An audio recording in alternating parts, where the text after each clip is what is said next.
سلام، من ندا هستم.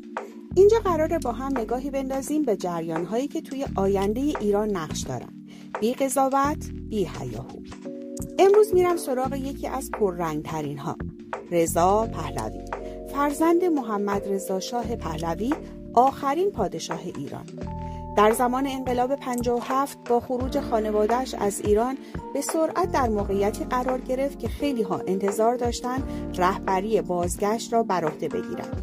اما خودش بارها گفته که دنبال تاج و تخت نیست، بلکه می‌خواهد ایران کشوری سکولار، دموکراتیک و با حق انتخاب برای مردمانش باشد. البته جریان سلطنت طلب امروز یک دست نیست. بیشتر آنها می‌خواهند ایران پادشاهی مشروط داشته باشد، یعنی پادشاه نمادینه، اما حکومت در دست مردم و پارلمان.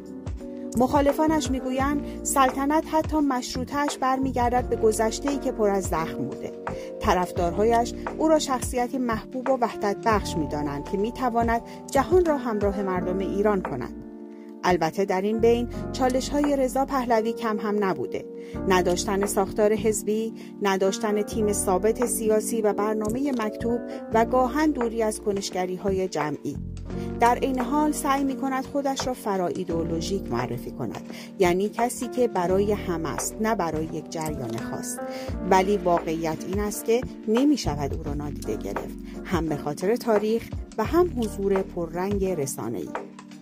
قسمت بعدی میروم سراغ جریان‌هایی که شاید بی پادشاه، بی رهبر، اما پر از سر و صدا هستند. جنبش‌های زن محور و شعار زن، زندگی، آزادی.